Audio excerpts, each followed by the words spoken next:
साथियों नमस्कार, welcome to Shivam study centre. साथियों आज के इस वीडियो में सिंप्लीफिकेशन के कुछ सवाल जो कि बहुत ही ज़्यादा परीक्षा में पूछे जाते हैं, जो कि बहुत ही ज़्यादा इम्पोर्टेंट हैं, ऐसे सवालों को ट्रिक से सॉल्व करने वाला हूं। ठीक है, तो आज का ये वीडियो आपके लिए बहुत ही इम्पोर्टेंट होने वाला है, तो वीडियो को पूरा ज़रूर देखें। सिंप्लीफिकेशन का पार्ट 1 वीडियो पर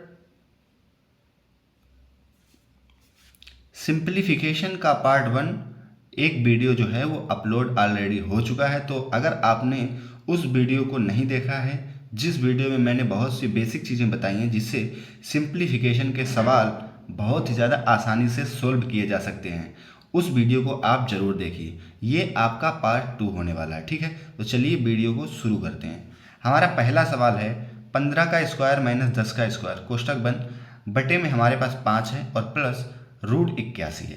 देखो इस सवाल में क्या होता है, हमें सबसे पहले देखना है कि लॉजिक क्या बन रहा है। देखो इसमें क्या बन रहा है, इसको मान लो ए, तो ये हो जाएगा ए स्क्वायर माइनस बी स्क्वायर। अब हमारे पास जो सूत्र होता है ए स्क्वायर माइनस बी स्क्वायर, उसको हम कैसे तोड़ेंगे। ए स्क्वायर माइनस बी स्क्वायर को हम तोड़ सकते हैं ए प्लस बी। सिंप्लीफिकेशन का पार्ट 1 एक वीडियो जो है वो अपलोड ऑलरेडी हो चुका है। तो अगर आपने उस वीडियो को नहीं देखा है, जिस वीडियो में मैंने बहुत सी बेसिक चीज़ें बताई हैं जिससे सिंप्लीफिकेशन के सवाल बहुत ही ज़्यादा आसानी से सॉल्व किए जा सकते हैं, उस वीडियो को आप ज़रूर देखिए। ये आपका पार्ट 2 होने वाला है। ठीक है, तो चलिए वीडियो को शुरू करते हैं। हमारा पहला सवाल है 15 का स्क्वायर माइनस 10 का स्क्वायर कोष्टक बंद, बटे में हमारे पास 5 है और प्लस √81 है। देखो इस सवाल में क्या होता है, हमें सबसे पहले देखना है कि लॉजिक क्या बन रहा है। देखो इसमें क्या बन रहा है, इसको मान लो ए, तो ये हो जाएगा ए स्क्वायर माइनस बी स्क्वायर। अब हमारे पास जो सूत्र होता है ए स्क्वायर माइनस बी स्क्वायर, उसको हम कैसे तोड़ेंगे। ए स्क्वायर माइनस बी स्क्वायर को हम तोड़ सकते हैं ए प्लस बी, एक कोष्टक में और एक कोष्टक में ए माइनस बी। तो जब हम, ये हमारे पास पहली संख्या ए होती है और दूसरी संख्या बी होती है, तो इसको जब हम तोड़ेंगे तो एक कोष्टक में ए प्लस बी का मतलब 15 और प्लस 10, तो यहाँ हम लिखेंगे 15 प्लस में 10 और एक कोष्टक में लिखेंगे 15 माइनस 10। ये बटे है तो बटे लगा देंगे और 5 है तो 5 लिखेंगे। यहाँ पर प्लस लगा है तो प्लस लिखेंगे। √81, देखो √81 को हम कैसे तोड़ेंगे। देखो जो रूट होता है इसका मतलब होता है घात 1/2, या फिर अगर आपको इसको सॉल्व करना है तो हम ऐसे भी सॉल्व कर सकते हैं। अगर मान लो इसका हमें वर्गमूल आ रहा है, 81 का वर्गमूल क्या होता है, तो आप कहेंगे भैया 9 होता है, तो 9 को हम 9 गुणित 9 लिख सकते हैं, क्योंकि हमें 81 अभी लिखना है क्योंकि रूट लगा है, तो यहाँ पे लिखेंगे 9 की घात 2। ठीक है, देखो जैसे हमारे पास कोई संख्या ए होती है, ठीक, अगर हम इसका ए में ही गुणा कर देते हैं तो या तो हम इसको लिख सकते हैं ए रूट स्क्वायर, यानी कि ए का स्क्वायर, और या तो हम इसको ए गुणित ए लिख सकते हैं। ठीक है, अब जैसे मान लो यहाँ पे रूट लगा है, ठीक, तो हम रूट के बाहर इसको संख्या को कैसे लिखेंगे। जैसे a इंटू ए है तो इसको हम लिख देंगे ए स्क्वायर, और ये जो रूट होता है इसकी घात होती है 1/2, समझ रहे हो। तो यहाँ पे हम डायरेक्ट गुणा कर देंगे 1/2 का, तो 1/2 से ये 2 कट जाएगा, हमारे पास क्या बचेगा, ये ए बचेगा केवल। तो ऐसे हमारे पास ये 81 को हम लिख लिया 9 का स्क्वायर, तो स्क्वायर से ये रूट कट जाएगा, तो हमारे पास क्या संख्या 9 बचेगी। आप डायरेक्ट भी आप याद रख सकते हैं कि √81 का जो है वो वर्गमूल क्या होता है, 9 होता है। ठीक, चलो अब इसको आगे हल करते हैं। अब जैसे हमने इसको जोड़ा तो 15 10 कितना हो गया, 25 हो गया। यहाँ पे बराबर का चिन्ह लगा देंगे तो देखने में थोड़ा अच्छा लगेगा। ठीक है, तो 15 10 25 हो गया। अब यहाँ पे बीच में क्या गुणे का निशान है। देखो जब दो कोष्टक आपस में जुड़े होते हैं और कोई निशान नहीं होता बीच में, तो वहाँ पे हमेशा गुणे का निशान होता है। ठीक, अब 15 में 10 को घटाएंगे कितना बचेगा, 5 बचेगा। अब ये नीचे बटे में 5 है तो इसको तो लिखना पड़ेगा, यहाँ पर प्लस है। अब देखो जैसे मैंने बताया था ये √2 है और ये 2 है, तो ये कट जाएगा। अब क्या बचा, 9 बचा हमारे पास, तो यहाँ पे लिखेंगे 9। अब हमें क्या करना है, हम सबसे पहले इस आगे वालों को हल करना है। तो 5 से हम 5 को काट देंगे, क्योंकि ये संख्या गुणा में है, हम गुणा में संख्या काट सकते हैं। अगर यहाँ पे 25 प्लस 5 होता तो हम नहीं काटते, क्यों, फिर हम जोड़ के काटते। अब गुणा में है तो डायरेक्ट काटे ले रहे हैं, तो 5 से 5 को काट दिया एक बार में, एक का गुणा करेंगे तो कितना आएगा 25, और 25 में 9 जोड़ेंगे कितना हो गया 34 हो गया हमारे पास, यानी कि 34। तो यही हमारे पास राइट आंसर हो गया। ठीक है, अब हम सवाल नंबर दूसरा हल करते हैं। सवाल नंबर दूसरा है अंडर रूट 625 प्लस 18 गुणे में 4 माइनस 9 का स्क्वायर बटे में 3। तो हमें क्या करना है, सबसे पहले हमें इसका अगर डायरेक्ट हमें पता है ये 25 का वर्ग है, यानी कि हम जब 625 का वर्गमूल निकालेंगे तो हमारे पास कितना होगा 25। देखो हम ऐसे हल करते हैं, 625 को हम लिख सकते हैं 25 का होल स्क्वायर, और ये रूट है तो रूट को हम लिखेंगे, ठीक है। प्लस लगाए तो प्लस लगा देंगे। 18 इंटू 4, 18 चौको कितना होता है 72 होता है, तो 72 लिखेंगे माइनस।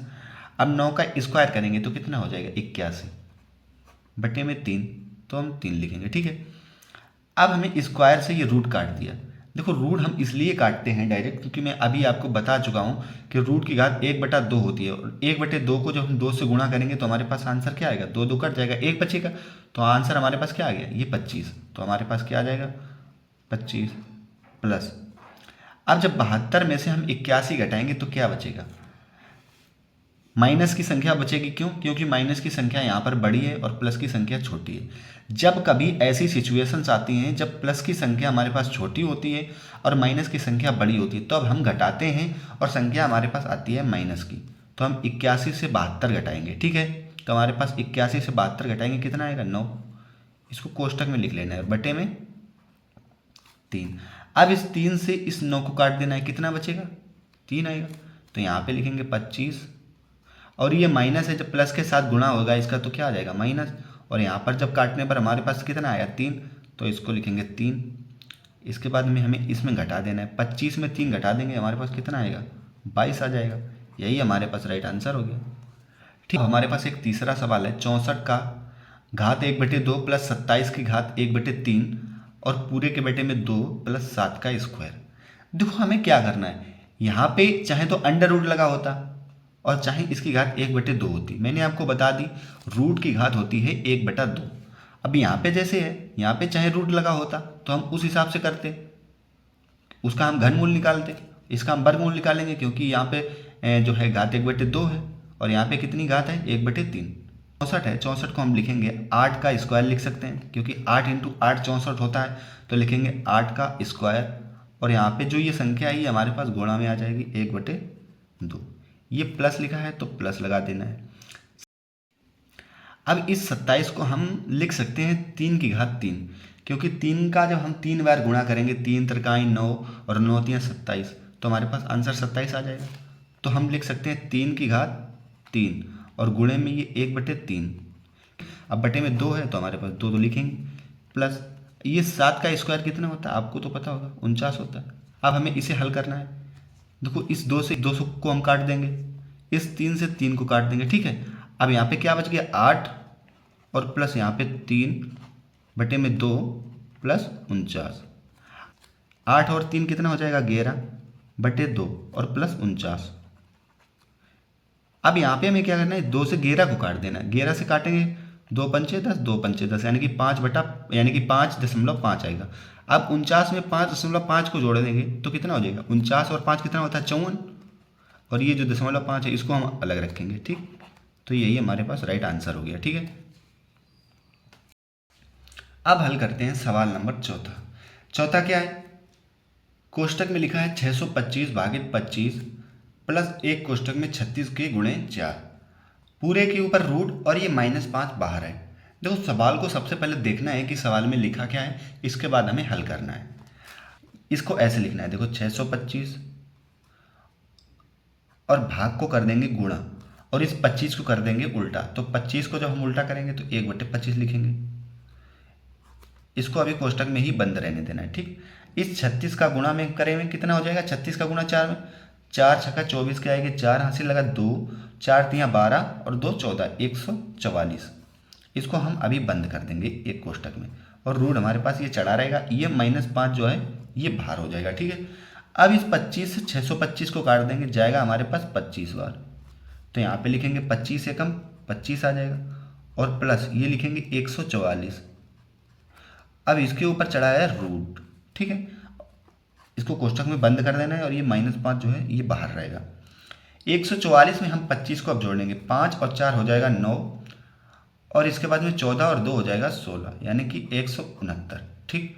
अब -5 बाहर है तो इसको हम बाहर रखेंगे, 13 × 13 लिख सकते हैं, 13 × 13। रूट चढ़ा है तो रूट, अब -5 बाहर है तो इसको बाहर रखेंगे, ठीक है। अब हमें इसको क्या करना है, इसको लिख सकते हैं 13 का स्क्वायर। रूट चढ़ा है तो रूट लिखेंगे, -5। इस रूट से अंडर रूट को हमें क्या करना है, काट देना है। हमारे पास आंसर कितना बचा, 13, और ये -5 है तो 5। अब 13 से 5 हमको कम करना है तो कितना बचेगा, 8। ये हमारे पास जो है राइट आंसर निकल के आ गया। अब हम एक जो हमारे पास 5वां जो प्रश्न है, इस सवाल का आप आंसर जो है वो कमेंट बॉक्स में आपको ज़रूर देना है। तभी मैं आशा करूँगा कि आपको जो सिंप्लीफिकेशन का पार्ट 2 था, और ये मेरे हिसाब से लास्ट पार्ट होना चाहिए, क्योंकि जितने टाइप के भी क्वेश्चन होते हैं मैंने आपको सभी बता दिए हैं। अगर आपको वीडियो समझ में आया है और अच्छा लगा है तो वीडियो को लाइक कर देना, और इस सवाल का आंसर जो है कमेंट बॉक्स में ज़रूर देना, ठीक है। मिलते हैं एक अगली वीडियो के साथ, तब तक के लिए जय हिंद।